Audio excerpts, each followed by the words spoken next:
اللہ سے تمہیں خود پوری کروا کے دے دوں گا۔ جب اللہ کا نبی پوری کروائے گا تو کیسی کروائے گا، اور جب اللہ دینے والا ہوگا تو کیسا دے گا؟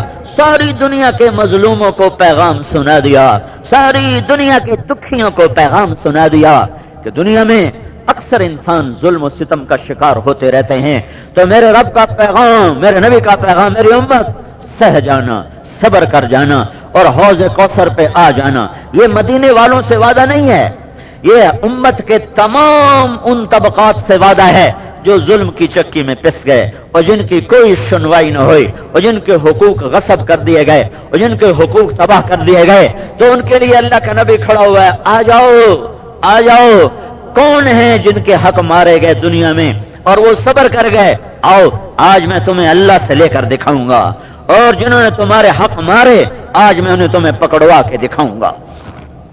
تو آخری دو وصیتیں میرے نبی نے فرمائی، الصلاۃ، میری امت ایک نماز نہ چھوڑنا، وما ملکت ایمانکم، ایک میری امت کے غریبوں پر خاص طور پہ رحم کھانا، ایک دوسرے پہ زیادتی نہ کر جانا، ایک دوسرے کے حقوق کو پہچاننا، جہاں رشتے ہوں وہاں سر جھکانا، ماں باپ کی دعا لے کے جنت کا راستہ بنانا۔ بدبخت ہے وہ انسان جسے ماں باپ ملے اور وہ بخشش نہ کروا سکا، بدبخت ہے وہ انسان جس سے ماں باپ ملے اور وہ ان کی دعاؤں سے جنت نہ لے سکا۔ میرے نبی جنت میں گئے اور آپ نے فرمایا، آپ نے ایک دفعہ تو معراج ہے اور خواب میں کئی دفعہ ہے، تو آپ نے فرمایا آج رات میں جنت میں گئے تو میں نے قرآن کی تلاوت سنی، تو میں نے پوچھا یہ کون قرآن پڑھ رہا ہے؟ تو فرشتوں نے کہا یا رسول اللہ یہ آپ کے غلام ہیں نعمان بن حارثہ۔ تو میرے نبی نے فرمایا نعمان وہ تو ابھی مرا نہیں، تو مدینے بیٹھا ہوا ہے، تو اس کی تلاوت ادھر کہاں آ رہی ہے؟ تو فرشتوں نے کہا یا رسول اللہ اس نے ماں کی ایسی خدمت کی ہے کہ اللہ پاک خوش ہو گیا ہے، جب نعمان قرآن پڑھتا ہے اللہ ساری جنت کو قرآن سناتا ہے۔ آپ میرے سامنے بیٹھے ہو اور ماشاءاللہ بہت بڑا مجمع ہے، پیچھے اندھیرے مجھے نظر نہیں آ رہا لیکن بہت بڑا مجمع ہے، 15-20 ہزار مجھے نظر آ رہا ہے، اور ان کو سنانے کے لیے کتنے سپیکر لگے ہوئے ہیں، اور وہ مدینے میں اور اوپر 7 آسمان، 7 آسمان کے اوپر جنت، اور وہ کہتا ہے بسم اللہ الرحمن الرحیم، وہ کہتا ہے بسم اللہ الرحمن الرحیم، اور یہ آواز 7 آسمان کو چیر کے پوری جنت میں گونج رہی ہے۔ اس کے پیچھے کون سا لاؤڈ سپیکر ہے؟ ماں کی خدمت کا لاؤڈ سپیکر۔ اچھا ان کی ماں کی تمام صحابہ میں صفات عجب عجب ہیں۔ 2 صحابہ کے بارے میں آتا ہے کہ جیسی انہوں نے ماں کی خدمت کی اور کسی نے نہیں کی، ایک حضرت عثمان اور ایک حضرت نعمان بن حارثہ۔ کیسی خدمت کرتے تھے؟ ماں کے لیے سالن خود بناتے تھے، بیوی سے نہیں بنواتے تھے۔ ہم لوگ کیا کہتے ہیں؟ بیوی سے کہتے ہیں تو پکا، میری ماں ہے تو پکا، اور وہ کیا کرتے تھے؟ نہ تو نہیں، یہ میری ماں ہے میں پکاؤں گا۔ بہت سے لوگ اپنی بیویوں پہ ظلم کرتے ہیں اپنے ماں باپ کی وجہ سے۔ میرے بھائیو ماں باپ کا ادب فرض ہے اور بیوی کے حق کا ادا کرنا بھی فرض ہے۔ کہیں ماں باپ کی وجہ سے بیوی پہ ظلم نہ کرنا اور کہیں بیوی کی وجہ سے ماں باپ پہ ظلم نہ کرنا۔ میرے نبی کا فرمان ہے بہترین مسلمان وہ ہے جو بیوی سے اچھا سلوک کر۔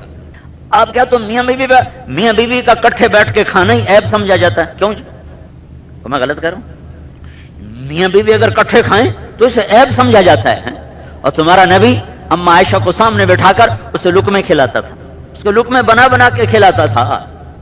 اس سے اگلی بتاؤں، عرب جو تھے نا، عرب وہ بڑی بڑی بوٹیاں بنا کے سالن پائی، چھوٹے چھوٹے نہیں بناتے، بڑی بڑی بوٹیاں۔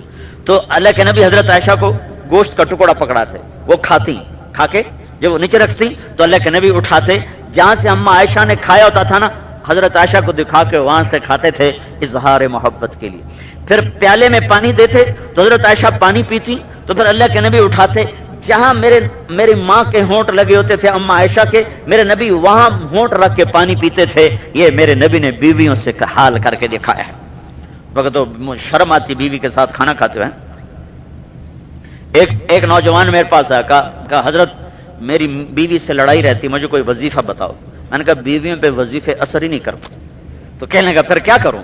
میں نے کہا نہیں وظیفہ نہ پڑھو، تم اپنے اخلاق اچھے کرو، اخلاق، اپنا بول میٹھا کرو، جو تمہارے لیے اپنی عزت کو لے کر آ گئے، ایک بول پر اپنی عزت کو لے کر آ گئی، اپنے ماں باپ کو چھوڑ کے آ گئی، اپنے بہن بھائیوں کو چھوڑ کے آ گئی، اپنے خاندان کو چھوڑ کے آ گئی، اور تمہارے لیے اس نے بچے جن جن کے اپنا پیٹ پھاڑ دیا، اپنی جوانی کو تمہارے پیچھے گلا دیا، اگر اس سے کوئی اونچ نیچ ہو جائے تو میرا رب کہتا عاشرہن بالمعروف، اپنی بیویوں سے اچھا سلوک کیا کرو، فإن کرہتموہن فعسى ان تکرہوا شیئا ویجعل اللہ فیہ خیرا کثیرا، اگر تمہیں اپنی بیویوں میں کوئی بات اچھی نہ بھی لگے تو اسے برداشت کرو، اس پر اللہ تمہیں بہت بڑا اجر دینے والا ہے۔ چونکہ عورت کمزور ہوتی ہے تو میں نے کہا تم ایسا کرو، جب گھر جاؤ نا تو دسترخوان پر بیٹھے کے 2-4 لقمے اپنے ہاتھوں سے اپنی بیوی کو کھلا دینا، تو انشاءاللہ تمہاری محبت ہو جائے گی۔ کہنے لگا اچھا۔ کچھ دن گزرے تو اس کا ویسے ہی فون آیا، تو میں نے پوچھا با وہ میں نے تمہیں ایک بات بتائی تھی اس پہ عمل کیا؟ کہنے لگا جی نہیں۔ میں نے کہا کیوں؟ کہنے لگا شرم آتی۔ میں نے کہا تو لڑتے ہوئے شرم نہیں آتی؟ مرد ہو مرد اور عورت سے لڑے، کمزور بیچاری ہیں، مرد ہو کر عورت سے لڑے۔ ایک ہمارے ہندوستان سے پہلے، ہندوستان پاکستان سے جب ہندوستان تھا تو ایک گاما پہلوان گزرا ہے، گاما، وہ رستم زمان کا اس کو لقب دیا تھا، اس کا نام تھا امام بخش رستم زمان۔ تو انگلستان میں اس کی تاج پوش، انگلستان میں اس نے ساری دنیا کے پہلوانوں کو ہرایا تھا، تو اس کو اس وقت سونے کا تاج پہنایا گیا تھا۔ وہ امرتسر میں رہتا تھا جو ہندوستان کا شہر ہے۔ سودا لینے گیا بازار میں سبزی والے سے، سبزی لینے لگا تو کسی بات پہ کچھ سودے پر کوئی تکرار ہو گئی، تو سبزی والے نے گلاس اٹھایا اور زور سے مارا گامے کے، یہاں لگا تو ایک دم خون نکلا، تو گامے نے اپنی پگڑی اتار کر نہ وہاں ایسے پٹی باندھ لی اور چپ کر کے سبزی اٹھا کے چلنے لگا۔ تو لوگوں نے کہا پہلوان جی، اور یہ اتنا کمزور سا آدمی تمہیں گلاس مارے اور تم آگے کچھ بھی نہ کہو، تم تو پھونک مارو تو یہ اڑ جائے۔ تو گامے نے کہا میری غیرت گوارا نہیں کرتی اتنے کمزور پہ ہاتھ اٹھاؤں، میری غیرت گوارا نہیں کرتی اتنے کمزور پہ ہاتھ اٹھاؤں، میں پھونک ماروں تو یہ اڑ جائے گا، پر میری غیرت گوارا نہیں کرتی اتنے کمزور پہ ہاتھ اٹھاؤں۔ تو مرد ہو اور اپنی بیوی سے لڑے۔ میں نے کہا تم اب یہ کام کرو پھر مجھے خبر دو۔ وہ 1 گھنٹے بعد اس کا فون ہے، کہا مول صاحب بڑا کمال ہو گیا۔ میں نے کہا کیا ہوا؟ کہ میں نے اس کے منہ میں پہلے ہی لقمہ ڈالا تو اس کا منہ ایسے ہی کھلا رہ گیا، ایسے حیران پریشان۔ وہ مجھ سے کہنے لگی تمہیں یہ سبق کس نے پڑھایا ہے؟ تو کہنے لگا میں نے کہا مجھے مولوی طارق جمیل نے پڑھایا۔ اس نے ایسے جھولے کہا اللہ اس کے بچوں کا بھلا کرے جس نے تمہیں کچھ انسانیت سکھا دی۔ یہ میں آپ کو دین بتا رہا ہوں، دین صرف تسبیح پڑھنے کا نام دین نہیں ہے، صرف اشراق تہجد اوابین پڑھنے کا نام دین نہیں ہے، یہ بہت بڑا دین ہے جو میں بتا رہا ہوں۔ حضرت سعد بن معاذ اللہ کے نبی کے سامنے بیٹھے تھے، تو ایسے کر کے بیٹھے تھے، یعنی ہاتھ ایسے یوں، تو ہاتھوں پر اللہ کے نبی کی نظر پڑی تو اس پر ایسے ایسے نشان بنے ہوئے تھے، سخت نشان جیسے مزدور کے ہاتھوں پہ نشان ہوتے ہیں۔ تو اللہ کے نبی نے کہا سعد یہ کیا ہے؟ کہ یا رسول اللہ میں اپنے باغ میں کام کرتا ہوں، اپنے ہاتھوں سے کسی چلاتا ہوں، تو وہ کسی چلاتے چلاتے نا میرے ہاتھوں پہ یہ سارے نشان پڑ گئے۔ تو اللہ کے نبی نے سب کو دکھا کر سعد کے ہاتھ کو پکڑا اور یوں اٹھا کے ایسے بوسہ لیا اور پھر سب کو فرمایا بیوی بچوں کو حلال کھلاتے ہوئے، حلال، حرام نہیں، جھوٹ نہیں، سود نہیں، چوری نہیں، ڈاکہ نہیں، جوا نہیں، اپنے بچوں کو حلال کھلاتے ہوئے جو ہاتھ ایسا ہوگا اس پہ دوزخ کی آگ حرام ہو جائے گی۔ دین کے 2 حصے ہیں، ایک عبادت جو مجھے اللہ سے ملاتی ہے، ایک اخلاق جو مجھے بندوں سے جوڑتے ہیں۔ میرے بھائیو، عبادت 24 گھنٹے مطلوب نہیں کہ مسجد میں بیٹھے رہو، اخلاق 24 گھنٹے مطلوب ہیں، 24 گھنٹے، 5 وقت کی نماز کے بعد اللہ کا کوئی مطالبہ نہیں، فضیلت ہے، ترغیب ہے، مطالبہ کوئی نہیں، 30 روزے رکھنے کے بعد کوئی مطالبہ نہیں، 1 لاکھ پہ 2500 دینے کے بعد باقی کوئی مطالبہ نہیں، زندگی میں اگر پیسہ ہے، حج فرض ہے تو 1 حج کے بعد کوئی مطالبہ نہیں، لیکن اخلاق کا 24 گھنٹے مطالبہ ہے۔ ماں آ گئی میٹھا بول بنا، باپ آ گیا میٹھا بول بنا، بیوی آ گئی میٹھا بول بنا، حتیٰ کہ اولاد سے بھی محبت کا سلوک رکھو اور اپنی محبت کا اظہار کرو۔ میرے نبی نے فرمایا اولاد کی بھی عزت کیا کرو ورنہ تمہارے باغی ہو جائیں گے۔ بھائی ہے اسے عزت دو، پڑوسی ہے، میرے نبی نے فرمایا مجھے اتنی زیادہ جبریل نے پڑوسی کے بارے میں وصیت کی کہ مجھے ڈر لگا کہیں اللہ تعالیٰ پڑوسی کا حق کی نہ رکھ دے وراثت میں۔ حضرت عبداللہ بن عمر کا پڑوسی یہودی تھا، یہودی، تو جب کبھی حضرت عبداللہ کے گھر میں گوشت پکتا، روزانہ گوشت نہیں کھاتے تھے، کبھی کبھی پکتا تھا، تو جب کبھی گوشت پکتا تو کہتے بھائی وہ ہمارے پڑوسی کو بھیجا؟ کہا جی نہیں۔ کہ اچھا پہلے ایسے کرو، ایک پیالہ گوشت کا بھر کے میرے پڑوسی کو بھیجو، پھر اس کے بعد میرے سامنے روٹی رکھو۔ اور پڑوسی کون تھا؟ یہودی۔ یہ اسلام کا دوسرا حصہ ہے جس کو نہ سنا جاتا ہے نہ سنایا جاتا ہے، نہ پڑھا جاتا ہے نہ پڑھایا۔ میں آپ سے کیا گلہ کروں، یہ تو مدرسے والے نہیں پڑھاتے، جنہوں نے دین پڑھانا تھا مسئلے مسائل ہی پڑھاتے رہتے ہیں۔ اسلام کی خوبصورتی اخلاق کے ساتھ بنتی ہے، درگزر کرنا، معاف کرنا۔ اب مکے کے کفر کی طاقت دیکھو، مکے کے کفر کی طاقت دیکھو۔ محمد کہا جی آپ کوہ صفا پہ چاند کے 2 ٹکڑے کرو، تو آپ نے اشارہ کیا، اس کے 2 ٹکڑے ہو گئے۔ کہنے لگے تیرا جادو تو چاند پہ بھی چل گیا، کلمہ نہیں پڑا۔ ابو جہل کے ہاتھ میں چھوٹے چھوٹے پتھر یوں کر کے کہنے لگا محمد صلی اللہ علیہ وسلم میری مٹھی میں کیا ہے؟ آپ نے فرمایا میں بتاؤں کہ یہ خود بولے ہیں؟ تو کنکر بولنے لگے لا الہ الا اللہ محمد الرسول اللہ۔ کہنے لگا اوئے ہوئے ہوئے تیرا جادو تو پتھر پہ بھی چل گیا۔ اتنے معجزے دیکھے، کلمہ نہیں پڑا۔ بدر میں فرشتے اترتے دیکھے، کلمہ نہیں پڑا۔ خندق میں ہانڈیاں الٹ گئیں اور خیمے اکھڑ گئے، کلمہ نہیں پڑا۔ مکہ فتح ہو گیا، 10,000 کے لشکر نے مکے کو فتح کیا، کلمہ نہیں پڑا۔ اور پھر 20 برس ٹکرانے والے، قتل کے منصوبے بنانے والے، بڑی بڑی نشانیوں کو دیکھ کر منکر ہو جانے والے اور صاف انکار کرنے والے آج وہ حرم میں بھرے ہوئے ہیں، سارا حرم بھرا ہوا ہے، اور میرا نبی بیت اللہ کے دروازے پر کھڑا ہو کر بیت اللہ کے دروازے کی چوکھٹ پر یوں ہاتھ رکھ کے ایسے آپ کھڑے ہوئے ایسے، اور آپ نے فرمایا ما انا صانع بکم، اب میں کیا کروں گا تمہارے ساتھ؟ چونکہ ساری دنیا کی تاریخ بتاتی ہے ان الملوک اذا دخلوا قرية افسدوها وجعلوا اعزة اهلها اذلة وكذلك يفعلون۔ جب کوئی دشمن پہ قابو پاتا ہے تو اس کی بوٹی بوٹی کر دیتا ہے، جب کوئی دشمن پہ قابو پاتا ہے تو اسے زیر و زبر کر دیتا ہے اور اسے ذلیل و خوار کر دیتا ہے۔ یہ خود قرآن کی گواہی ہے۔ تو پچھلی تاریخ بتلاتی ہے کہ اب قتل کا بازار گرم ہوگا، اور اپنا 20 سال کا رویہ بتلاتا ہے کہ آج ہماری خیر نہیں، اور آپ یوں کھڑے آج میں کیا کرنے لگا ہوں تمہارے ساتھ؟ تو سہیل بن عمر رضی اللہ تعالیٰ عنہ کہنے لگے آپ بڑے سخی ہیں، بڑے سخی کے بیٹے ہیں، آپ سے ہم سخاوت کے طلبگار ہیں۔ تو آپ نے کہا اسی طرح اچھا میرے بھائی یوسف کو اس کے بھائیوں نے ستایا اور موت تک پہنچایا، اس نے بھی انہیں معاف کیا، میں بھی آج تمہیں معاف کرتا ہوں۔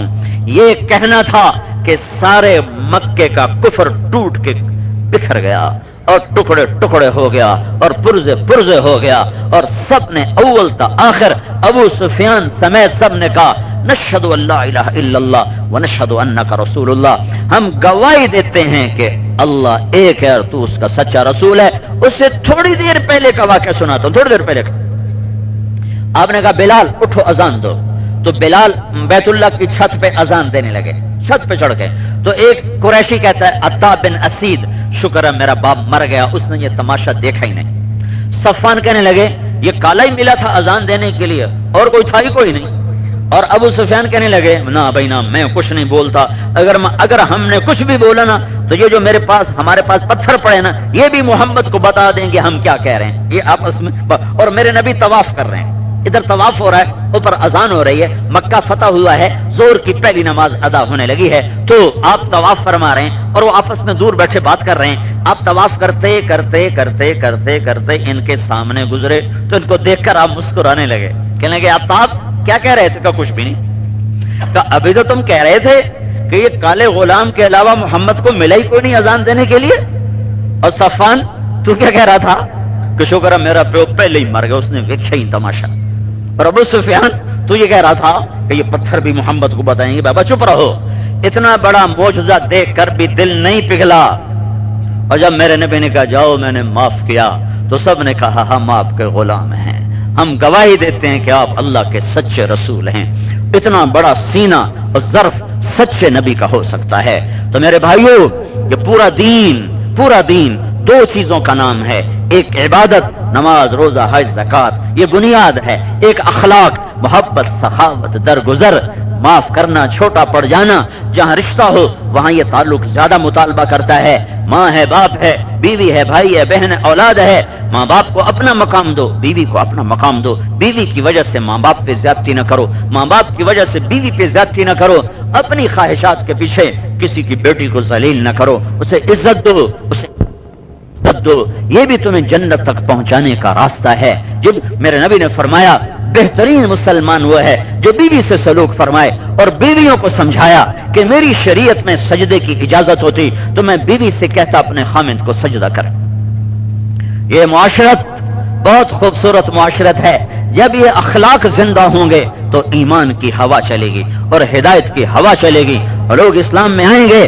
اور ساری اخلاق کو اگر قابو میں لانا ہے تو ایک چیز کو قابو میں لے آؤ، یہ زبان، یہ زبان، یہ زبان. کسی کو ایسا بول نہ بولو جس سے اس کی عزت خراب ہو، پگڑی اچھل جائے، دل ٹوٹ جائے، یا بے عزت ہو جائے، یا وہ ذلیل ہو جائے. اپنی زبان کی حفاظت کرو اور اپنے دل کو مسلمانوں کے بغض سے پاک رکھو. تو میرے بھائیو، اللہ کی قسم بڑے بڑے ابدال بھی آپ کے مقام کو نہیں پہنچ سکتے. میرے نبی نے فرمایا معاذ تمہیں سارے دین کا بادشاہ بتاؤں. سارے دین کا بادشاہ کیا مطلب؟ بادشاہ کیوں کہا ہے کہ بادشاہ تمہارا تو ملک بھی تمہارا، رعایا بھی تمہاری، خزانے بھی تمہارے. کہ معاذ تمہیں سارے دین کا بادشاہ بتاؤں؟ کہ جی یا رسول اللہ.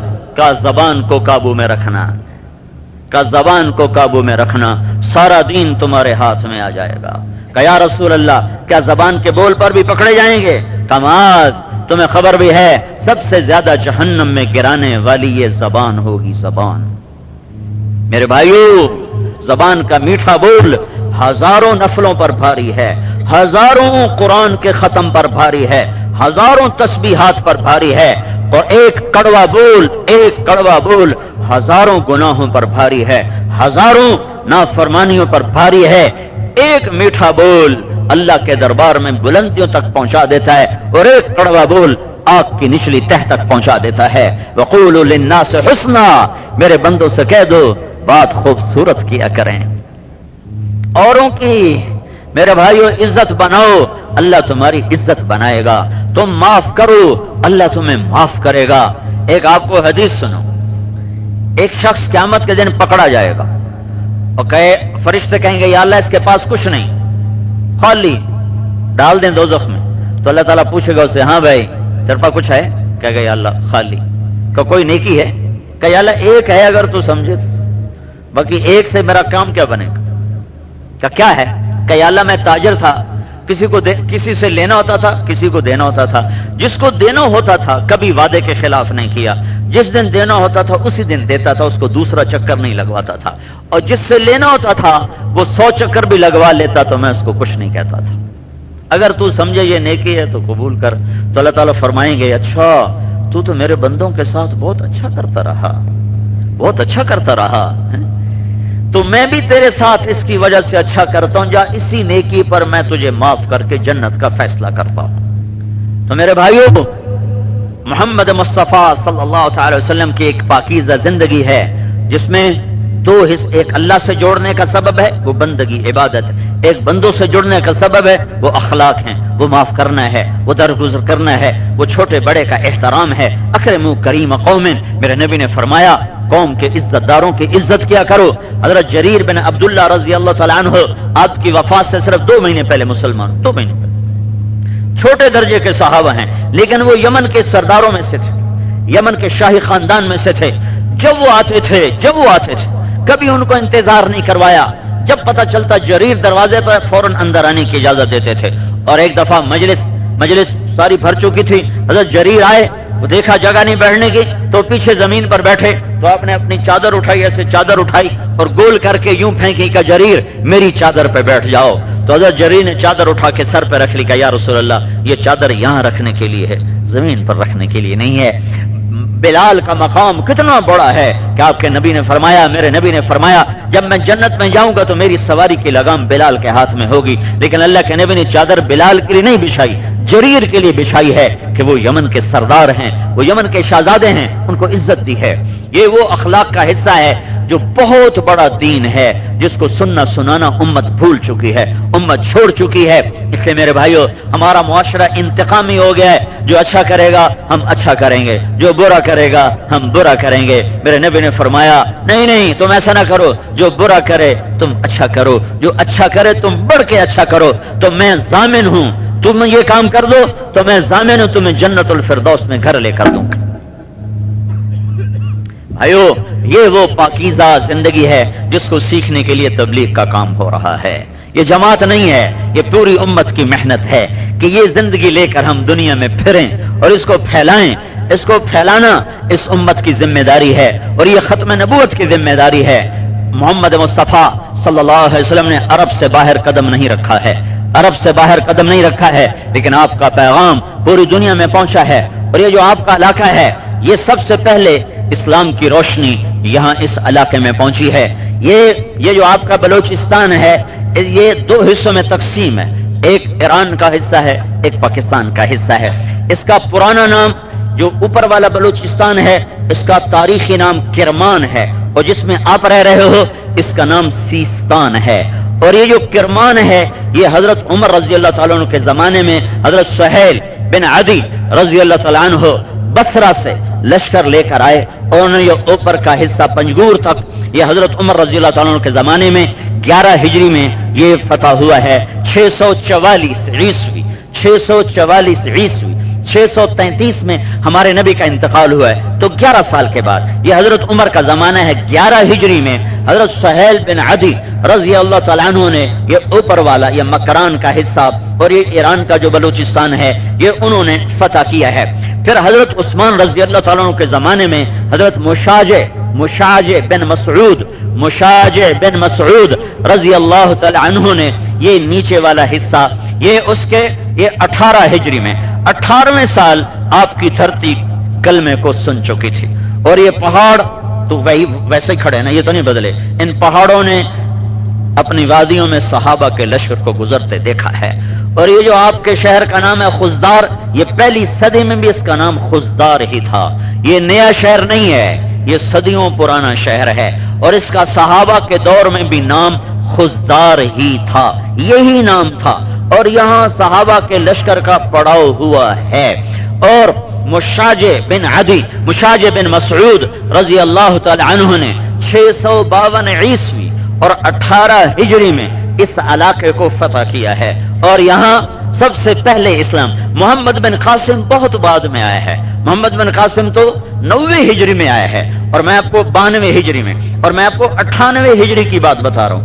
18 ہجری آپ کے علاقے میں 18 ہجری میں اسلام داخل ہوا ہے، جب حضرت عثمان رضی اللہ تعالیٰ عنہ کا دور خلافت ہے۔ پھر عثمان رضی اللہ تعالیٰ عنہ کی طرف سے عبد الرحمن بن سمرہ رضی اللہ تعالی عنہ 654 عیسوی اور 20 ہجری میں یہاں پہلے گورنر بن کے تشریف لائے، اور یہاں زہرا یا زہری کوئی قوم ہے یا کوئی علاقہ ہے، زہری قوم نے سب سے پہلے ان کا ساتھ دیا ہے۔ تو بیٹھن کوئی زہری ہیں؟ بہت ہے، اچھا، تو ان کو شاید پتہ ہی نہیں ہوگا کہ ان کے باپ دادا نے کیا کام کیا۔ اور زہری کا علاقہ حضرت عبد الرحمن بن سمرہ رضی اللہ تعالیٰ نے زہری کو اس سارے علاقے کا دارالحکومت بنایا۔ زہری کے زہری ٹھیک ہے، زہری کو دارالحکومت بنایا بلوچستان، یہ سیستان تھا، وہ کرمان تھا، کرمان سیستان، اور اوپر افغانستان مل جاتا ہے۔ افغانستان کا پرانا نام سجستان ہے، سجستان۔ ان تینوں علاقوں کا جو دارالحکومت تھا وہ زہری کا علاقہ تھا، اور بہت بڑا صحابی عبد الرحمن بن سمرہ تمہاری زمین میں سو رہا ہے، تمہیں خبر ہی کوئی نہیں ہے۔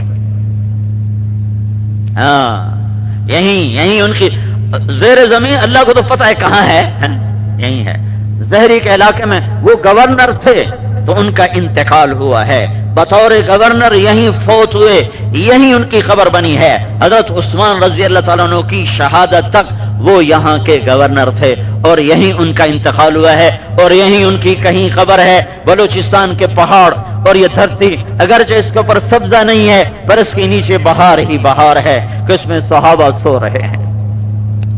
پورے بر صغیر میں کہیں صحابی کوئی نہیں ہے، پورے بر صغیر میں تابعین ہیں گجرات کے علاقے میں، وہ ہندوستان کا گجرات اور مالدیپ اور سری لنکا اور وہ جو ہندوستان کا گجرات ہے وہاں تابعین پہنچے ہیں، تابعین. لیکن تمہاری دھرتی وہ ہے، میں تمہیں نام لے کے بتا رہا ہوں، سہیل بن عدی رضی اللہ تعالیٰ عنہ، یہ اوپر پنجگور تک کا علاقہ، پھر مجاش بن مسعود رضی اللہ تعالیٰ عنہ، یہ سارا تمہارا علاقہ، اور پھر یہ زہرے کا علاقہ عبد الرحمن بن سمرہ رضی اللہ تعالیٰ عنہ یہاں گورنر بن کے رہے، یہیں ان کا انتقال ہوا، یہیں ان کی قبر بنی. تمہیں اور کیا چاہیے؟ تمہارے پاس صحابی دفن. کیا اگر اللہ اس کا رسول کو منا لو تو قیامت کے دن عبد الرحمن بن سمرہ کے جھنڈے تلے اللہ کے نبی سے تمہاری ملاقات ہوگی. تبلیغ کا کام کرو، تبلیغ. یہ عبد الرحمن بن سمرہ، تم بتاؤ بلوچستان میں تو آج کچھ نہیں ملتا، تو اس زمانے میں یہاں کیا ملتا ہوگا؟ لیکن یہاں کے لوگ ایمان لے آئیں اور جہنم سے بچ جائیں اور جنت میں جانے والے بن جائیں اور اللہ اس کے رسول کو راضی کر لیں. یہ سارا سفر اس لیے ہوا تھا. جب یہ حضرت سہیل بن عدی رضی اللہ تعالیٰ عنہ کا لشکر واپس ہوا ہے تو انہوں نے حضرت عمر نے پوچھا، ہاں بھائی کیسا علاقہ تھا؟ تو انہوں نے کہا جی ماؤہا قلیل و بلاؤہا شدید. امیر المومنین، پانی ملتا کہیں نہیں تھا اور علاقہ بڑا مشکل تھا. تو آج بھی اس کا وہی حال ہے، اسباب کی قلت. 1400 سال پہلے تو اور کچھ، لیکن یہاں لوگ یہ خزدار اس زمانے میں بھی آباد تھا، اسی نام. یہ 400 سال پھر دارالحکومت رہا ہے. حضرت عبد الرحمن بن سمرہ کے بعد پھر حضرت علی رضی اللہ تعالیٰ عنہ کے زمانے میں، قلات حضرت عثمان کے زمانے میں فتح نہیں ہو سکا. قیخان اس کا پرانا نام، پرانی تاریخ کتابوں میں یہاں کوئی پہاڑ تھا جس کا نام تھا قیخان. پھر یہ حضرت علی رضی اللہ تعالیٰ عنہ کے زمانے میں حارث بن مرہ رضی اللہ تعالیٰ عنہ نے قلات کو فتح فرمایا ہے. یہ خلفائے راشدین کے زمانے میں آپ کا سارا علاقہ فتح ہوا ہے اور خلفائے راشدین کے انوارات اس علاقے میں پھیلے ہوئے ہیں. آج بھی آپ لوگوں میں سادگی ہے، جفاکشی ہے، سخاوت ہے، قناعت ہے. یہ وہ صفات ہیں جو کہیں بھی نہیں ہیں، اللہ نے آپ کو دی ہیں. ہمارا پنجاب تو حرص و ہوس کی بھٹی بن چکا ہے. انسان نہیں ہے، لومڑیاں ہیں یا بھیڑیے ہیں جنہیں یا کھانا ہے یا لوٹنا ہے یا لوٹ مار کرنی ہے یا دھوکہ فریب فراڈ ہے. آپ کے پاس اسباب زندگی تو تھوڑے ہیں پر تمہاری دھرتی کے نیچے صحابہ سوئے ہوئے ہیں. تم اللہ اس کے رسول کی غلامی والی زندگی بھی لے لو اور اس کو لے کر پھرنے والے بنو. ایک دن میری بات یاد رکھنا، قیامت کا دن مجھے اور تمہیں جمع کرنے والا ہے. تم دیکھو گے عبد الرحمن بن سمرہ کے جھنڈے کے نیچے تم جا رہے ہو گے. حارث بن مرہ رضی اللہ تعالیٰ عنہ نے قلات کو فتح کیا ہے. پھر اس کے بعد خلافت راشدہ کے بعد پھر خزدار کو دارالحکومت بنایا گیا اور 10ویں عیسوی تک یعنی 1000 عیسوی تک یعنی کوئی 400 برس خزدار اس سارے علاقے کا دارالحکومت رہا ہے. تمہاری دھرتی کے نیچے بڑے بڑے علماء، بڑے بڑے اولیاء، بڑے بڑے تابعین وہ زیر زمین آرام میں ہیں. قیامت کا دن اٹھو گے تو تم نظارے دیکھو گے کہ یہ کیا ہوا، یہ کیا ہوا، یہ کون چاند نکل آیا، یہ کون سا سورج نکل آیا. تمہارے وہم و گمان بھی نہیں کہ تمہاری دھرتی کے نیچے کیا کیا خزانے ہیں. گیس کیا خزانہ ہے اور پیٹرول کیا خزانہ ہے. یہ کیا چیزیں ہیں. اللہ نے کافروں کو زیادہ دے دی ہیں. فرعون کو تھوڑی حکومت دی تھی اللہ نے. اور جب میرا نبی لکڑی کے پیالے میں روٹی کھاتا تھا، ایران کا بادشاہ سونے کے برتنوں میں روٹی کھاتا تھا. اور جب میرے نبی کے پیٹ پہ پتھر بندھے ہوتے تھے تو روم کے بادشاہ کے دربار میں سونے کے جام میں شراب پی جاتی تھی. اور جب میرے نبی کے کپڑوں میں پیبند لگے ہوتے تھے ٹاٹ کے، اس وقت روم ایران کے بادشاہ 1 لاکھ دینار کا تاج پہنتے تھے. کسرا ایران کے بادشاہ کا جو تاج تھا، ایران کے بادشاہ خسرو پرویز کا تاج جو اللہ کے نبی کے زمانے میں تھا وہ 2.5 من وزنی تھا. 2.5 من چاوے کون؟ تو وہ کم وقت نا ایک سونے کی زنجیر تھی جو چھت کے ساتھ تھی، تو اس کے سامنے ایسے پردہ لٹکا دیتے تھے. پھر بادشاہ کے آ کے بیٹھتا تھا اور وہ تخت، وہ تاج اس کے سر کے اوپر آ کر یوں کھڑا ہو جاتا تھا. اور پھر کوئی سب سے بڑا سرمایہ ہے